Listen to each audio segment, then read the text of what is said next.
In today's video, we're going to address the most common self-limiting beliefs that I know a lot of you aspiring and new entrepreneurs are struggling with, and how to best confront them in order to make your business a success. Let's go.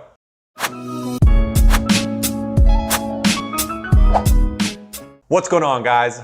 My name is Sasha, and this channel is the place to be if you're in search of professional direction and want to increase your life's happiness, health, and wealth without feeling overwhelmed. Please make sure to like and subscribe to this video so you can keep working on your dream life every time I drop a new video. So, I've been building my coaching business since last year, and I can honestly say that I definitely had to overcome these obstacles. So I'm speaking from experience when I say that how you feel and think on the inside is directly going to affect your business. You know this, but you don't want to confront your demons, and you assume you'll be fine either way. You think you can get away with negativity and self-defeating mechanisms in your business, but you're wrong. Trust me, you're wrong. It's gonna come at a price. You have to recognize and acknowledge the following mechanisms before they destroy your business. Most of these I had to conquer myself as well. Here are 6 of the common obstacles to overcome as a new entrepreneur.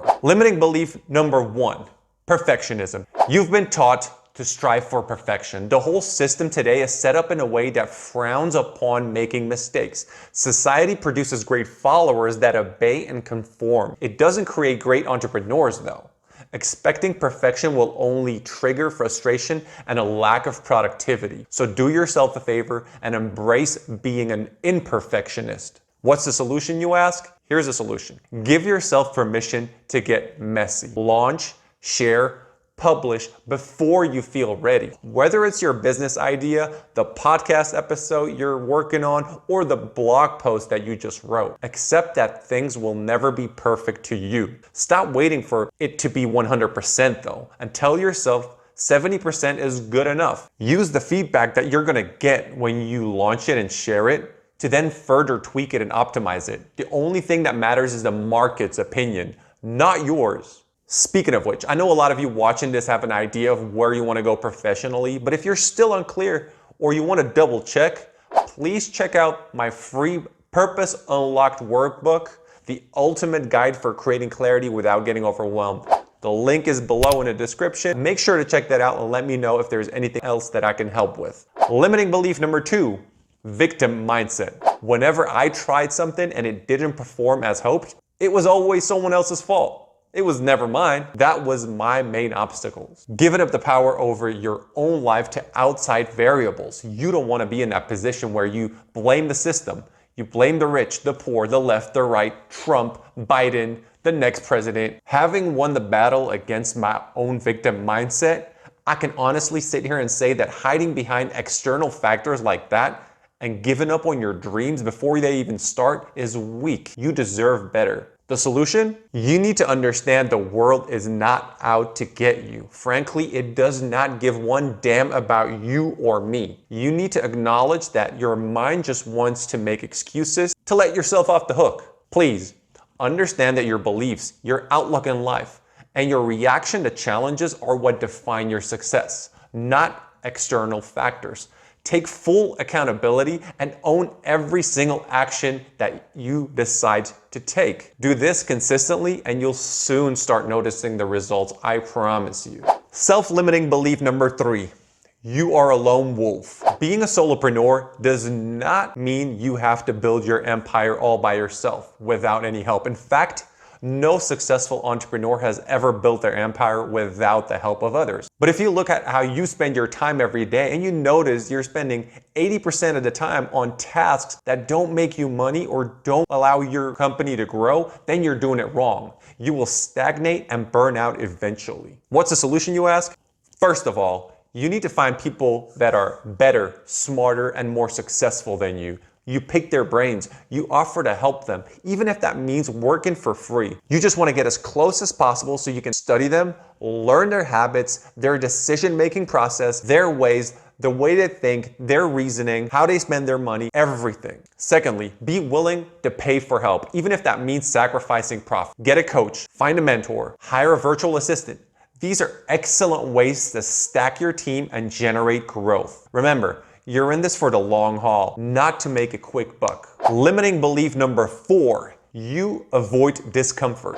If you're like the old me, then you've got a long history running from pain and fear. That business that you're running is going to be very short-lived if you don't change your relationship with discomfort, guys. If you don't learn to build up your emotional stamina, your entrepreneurial talent will be useless. Let that sink in. Now, how do you solve that problem? Well, instead of letting that fear defeat you, use these feelings of discomfort and pain as actionable information that you need to adjust and course correct. Accept them, acknowledge them, and stop running from them. It's essential for you to do this if you want to survive the bumpy journey that's entrepreneurship. Self-limiting belief number 5, your bag of mistakes dominates your life. You let your past mistakes define both your present and your future. Understand that your negative emotions based on those failures affect your present day actions and decision making. If you don't start doing things differently, you're at risk of burning out and possibly even falling into depression. The solution? You celebrate trying and failing rather than playing it safe. Start playing to win something rather than playing to not lose. There's a massive difference there. You have to understand that making mistakes and failures are an integral part of success. Reframe that failure as just another data point for you to interpret and to use in your future experiments. If you tried and failed something, it's okay. You just figured out what not to do more of, and you can tweak it and do more of what will work and find out what will work. Stop being so hard on yourself and be proud for taking the risk and trying. Number 6. You think others are better than you. When you start off your journey, you'll look around and you'll see your competitors and assume that they are better than you. It's easy to get overwhelmed. I've been there. I'm still there from time to time. But what you're doing is comparing your day 1 to their day 1000. That's not fair. Not fair to yourself. This focus on others can severely jeopardize you and your business. If you allow these thoughts to dominate your headspace, it can and will destroy your morale. Now, what's the solution, you ask? Understand this, guys. No one is 100 times smarter than you. No one is 100 times faster than you. No one is 100 times more skilled than you. It's just experience. They took action. They improved. You just started. Give yourself some credit. Cut yourself some slack. You just started, and you're learning to improve as we speak. Remind yourself of that every single day. They put in the work, you have not yet. Keyword being yet. Guys, I hope some of these points are helpful to you new or aspiring entrepreneurs watching, because I know from experience how hard it is to actually start believing that, hey, I can do this. I can be that next success story. I want that same growth and that same success to be your reality as well. If you want to work with me and reach the goals that you fear without feeling overwhelmed, head on over to sashasaudry.com/makeitmattermore. Link should be up here somewhere, and book a call with me personally to see if you'd be a good fit for my 3-month transformational program. I'm just out here trying to serve, guys, trying to get you guys to live a happier, wealthier, and healthier life. Thanks for watching. I really appreciate every single one of you. I know you could be a lot of places and you chose to be here. Have an excellent day out there. And remember, focus on the process, not the results. Peace.